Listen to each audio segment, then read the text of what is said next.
Selamat pagi, salam sejahtera buat kita semua. Salam, Om Swastiastu, Namo Buddhaya, salam kebajikan. Adil Kak Talino, Bacu Ramin Kak Saruga, Sengat Kak Jubata. Yang saya hormati Bapak Sutarmiji, yang saya hormati juga Bapak Sutarmiji beserta keluarga, Bu Lis. Yang saya hormati Bapak-bapak pimpinan partai politik Provinsi Kalimantan Barat, serta seluruh para tokoh masyarakat, tokoh agama, tokoh adat, dan tokoh pemuda, tokoh wanita yang hadir di ruangan ini. Karena waktu yang sempit kita harus menuju ke KPU, apa-apa yang disampaikan oleh bapak-bapak dari pimpinan partai politik di Provinsi Kalimantan Barat ini sudah sangat komprehensif, sudah sangat holistik, dan sudah sangat menyeluruh apa-apa terkait dengan pembangunan di Kalimantan Barat. Bapak Sutarmiji sudah teruji, sudah terbukti, dan sudah terkonfirmasi 5 tahun yang lalu. Kita semua dapat merasakan pembangunan-pembangunan di sana sini. Dan sampai saat ini tentunya yang disampaikan oleh teman-teman bapak-bapak dari partai politik tadi perlu dilanjutkan, perlu diteruskan. Oleh karena itu saya, Didi Haryono, sangat berterima kasih telah dipercaya oleh beliau, telah diusung oleh partai politik di Provinsi Kalimantan Barat ini untuk bersama-sama melanjutkan apa yang sudah digagas, apa yang sudah diprogram oleh Bapak Sutarmiji untuk 5 tahun ke depan. Setuju? Apabila saya yel-yelkan yang tadi kita sepakati, Miji Didi lanjutkan, Miji Didi menang, menang, menang. Saya yel-yel, Miji Didi, Miji Didi, menang, menang, menang. Demikian, terima kasih. Saya silakan Bapak Miji untuk memberikan arahan-arahan kepada kami semua. Wassalamualaikum warahmatullahi wabarakatuh. Assalamualaikum warahmatullahi wabarakatuh. Bismillahirrahmanirrahim. La hawla wa la quwwata illa billah. Selamat pagi dan salam sejahtera untuk kita semua. Adil Kak Talino, Bacu Ramin Kak Saruga, Sengat Kak Jubata. Yang saya hormati Pak Didi Haryono, calon wakil gubernur Provinsi Kalimantan Barat yang akan berpasangan dengan saya beserta istri. Yang saya hormati Ketua DPD Partai Nasdem Kalimantan Barat, Partai Golkar Kalimantan Barat, Partai Gerindra Kalimantan Barat, Partai Demokrat Provinsi Kalimantan Barat, Partai PAN, Partai PKS, PSI, dan Perindo Kalimantan Barat. Saya ucapkan terima kasih atas usungan kepada kami berdua, dan insya Allah kami akan menjalankan amanah ini dengan baik dan akan terus bersama-sama kita untuk memenangkan konsultasi politik pemilihan gubernur Kalimantan Barat. Yang saya hormati juga para alim ulama, tokoh masyarakat, Pak Raja Mempawa, Pak Dr. Mardan. Yang saya hormati istri dan anak-anak saya yang saya banggakan, para tokoh masyarakat, tokoh politik, Bapak Ibu hadirin hadirat yang tidak saya sebut satu persatu, tapi tak mengurangi rasa hormat saya pada seluruh yang hadir kesempatan ini. Saya tadi sengaja beri Pak Didi kesempatan pertama. Saya mau lihat masih semangat ya, walaupun sudah beliau ini tua 8 bulan dari saya. Ternyata masih tetap seperti Kapolda ya, waktu jadi Kapolda. Semangat beliau tuh masih waktu jadi Kapolda, karena kebetulan sama-sama, saya gubernur, beliau masih Kapolda. Bapak Ibu yang saya hormati, saya terbiasa kerja dengan data. Sehingga ketika ada kritikan dan lain sebagainya, baik media online maupun media cetak, saya selalu melihat. Kalau yang ditulis, kalau yang diomongkan oleh lawan politik dan sebagainya tidak sesuai dengan data, saya nggak tanggapi.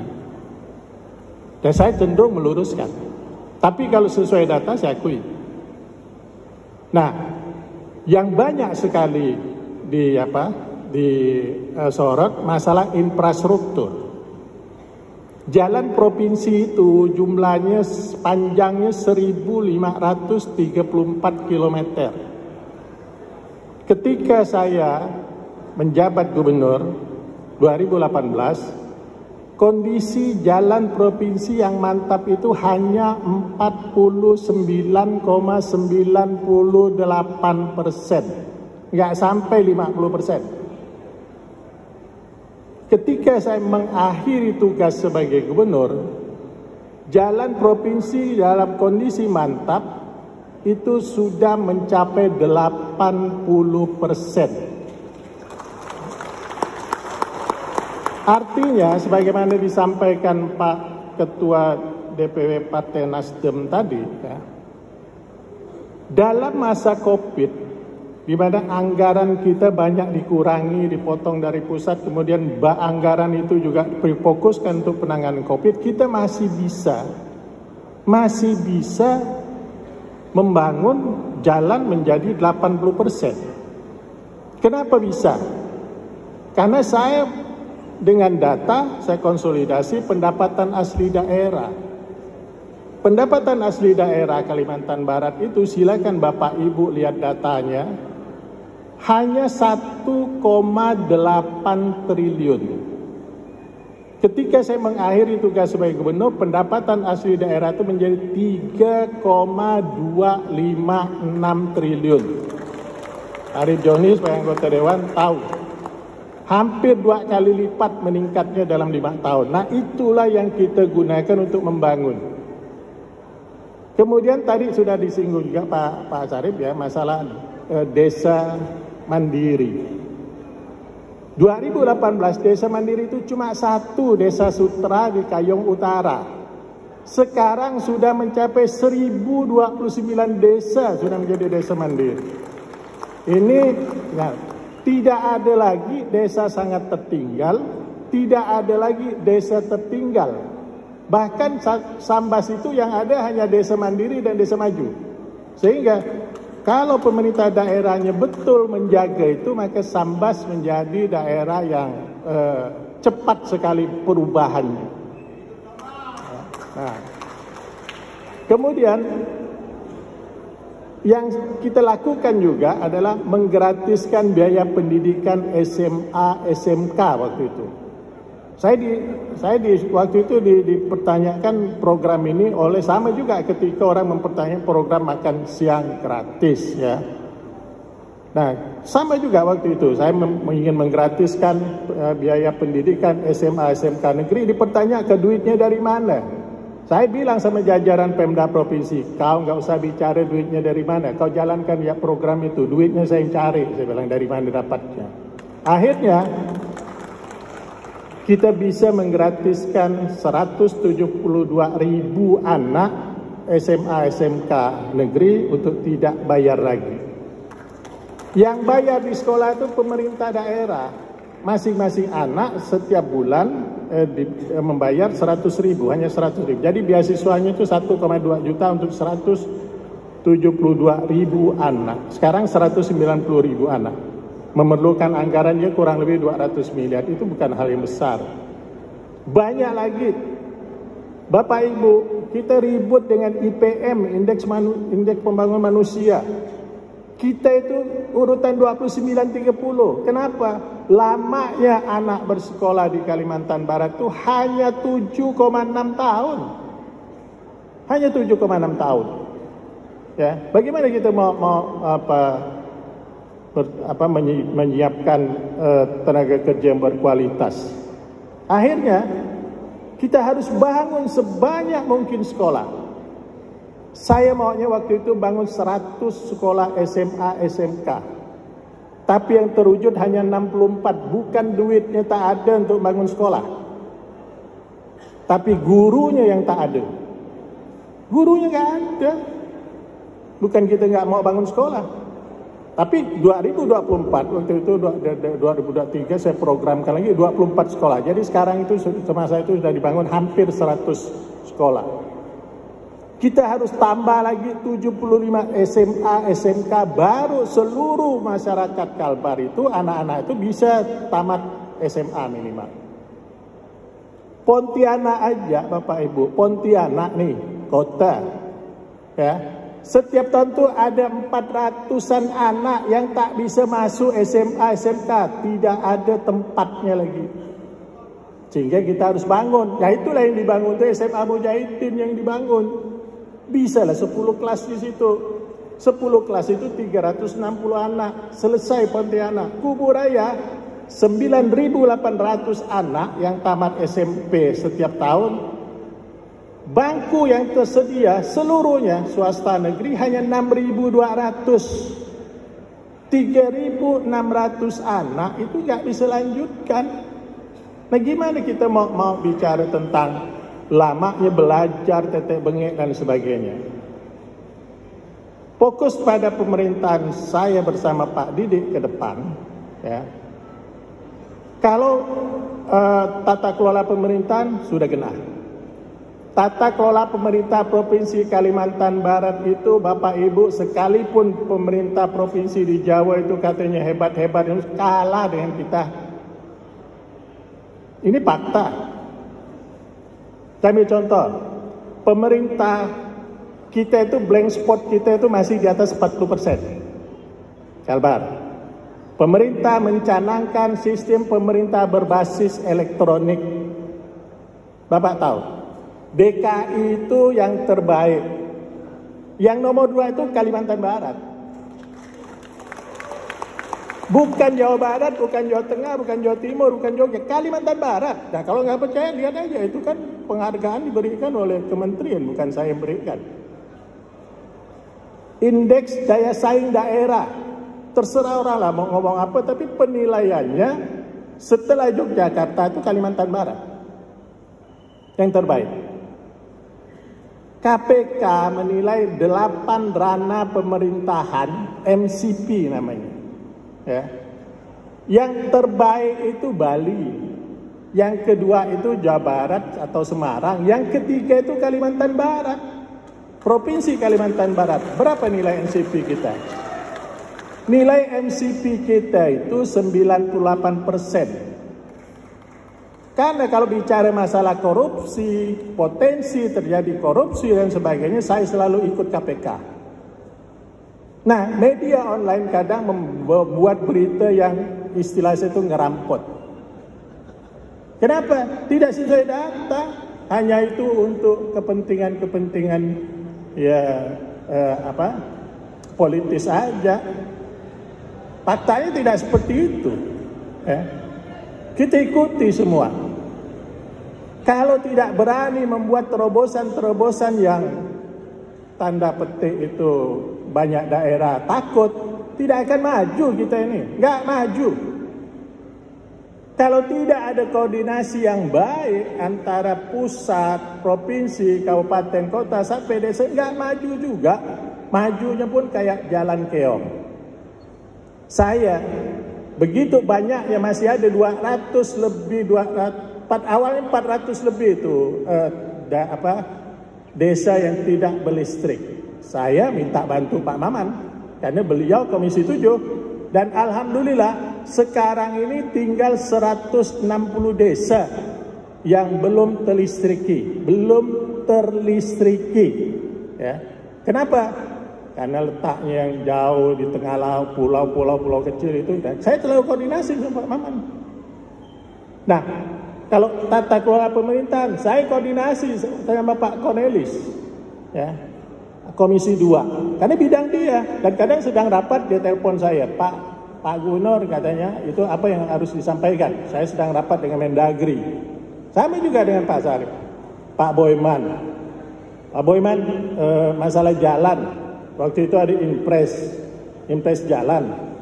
Dan udah, beliau bilang, oh jalan ini masukkan Pak, kami akan perjuangkan. Oke, saya buat, nah, masukkan. Alhamdulillah bisa disetujui. Nah, itulah koordinasi yang baik.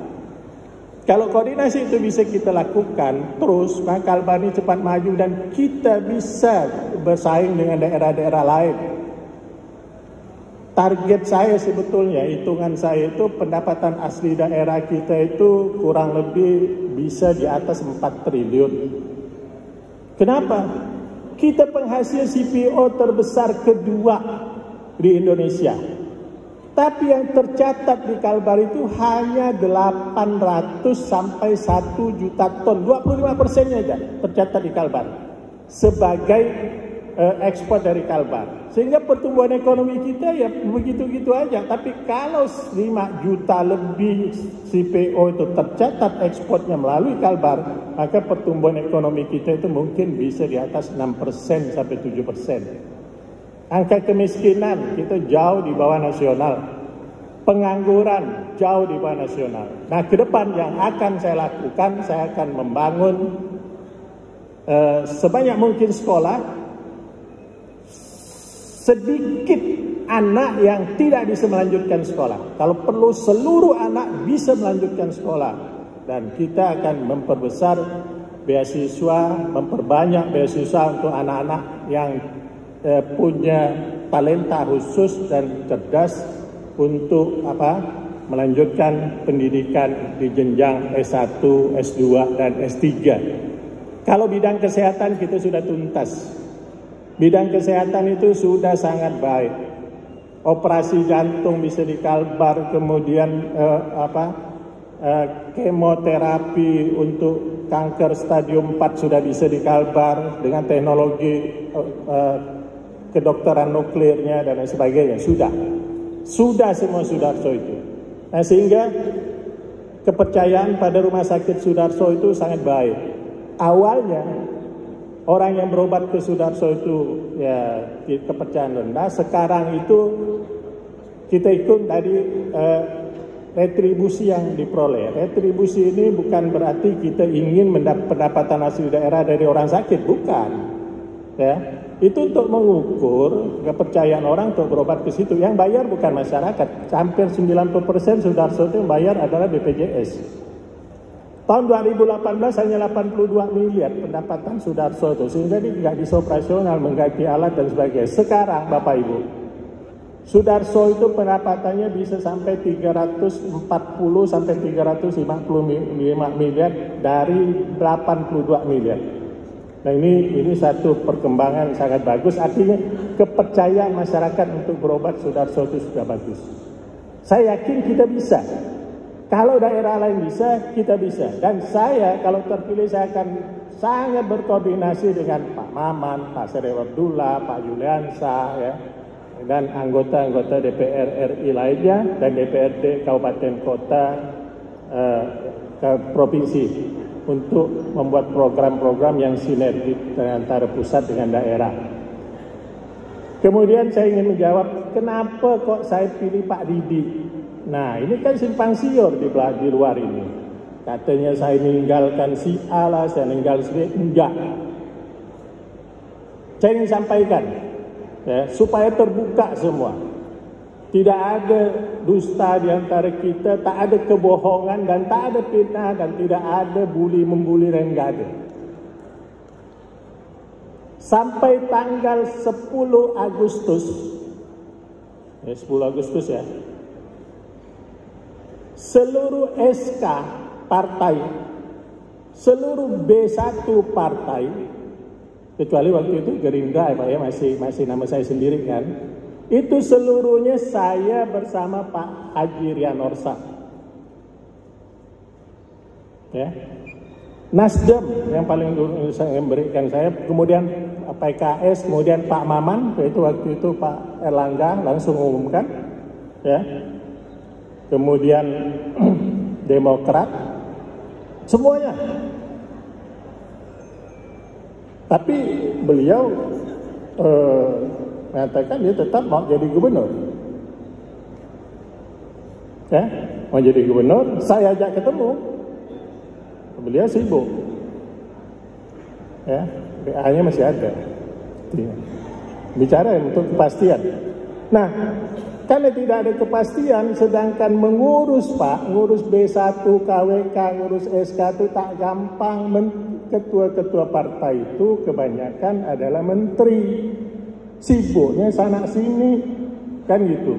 Nah daripada ini ya udah, karena beliau mau maju gubernur, saya hormati, ya apa-apa, biasa aja kita di kompetisi, ya udah.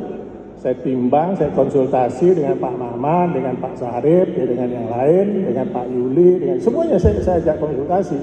Akhirnya ya udah, saya putuskan, udah. Nah, Pak Didi, bukan langsung Pak Didi, enggak, ada lagi ya Pak Maman ya, ada lagi saat ini, sini ya udah kita dekatin, udah saya bilang Pak Didi aja. Udah, Pak Maman kita bicara, Pak Maman oke, Pak Sarip oke, semua oke, udah jalan. Jadi nggak ada saya ninggalkan siapapun. Ya. Saya dengar ya keinginan masyarakat. Tapi mohon maaf, bukan kehendak saya itu tidak bersama. Tapi tekad saya, udah kita jangan bicara itu, kita hormati hak-hak politik siapapun untuk menjadi apapun. Ya. Nggak apa-apa. Kita tetap bersinergi dalam membangun Kalimantan Barat. Apa yang disampaikan oleh ketua-ketua partai pengusung kami tadi saya simak, dan Bapak silakan tegur kami kalau apa yang Bapak sampaikan, Bapak harapkan itu tidak seperti itu yang kami lakukan. Saya minta insya Allah kita akan komunikasi dengan baik. Saya rasa karena kita harus ke KPU dan rencananya jalan kaki ya, karena ini panas, tidak panas ya, dekat aja di situ. Ya, saya akhiri. Bila taufiq wal hidayah. Wassalamualaikum warahmatullahi wabarakatuh. Waalaikumsalam warahmatullahi wabarakatuh. Kami mohon untuk tetap berada di tempat, Bapak Sutar Miji dan juga Bapak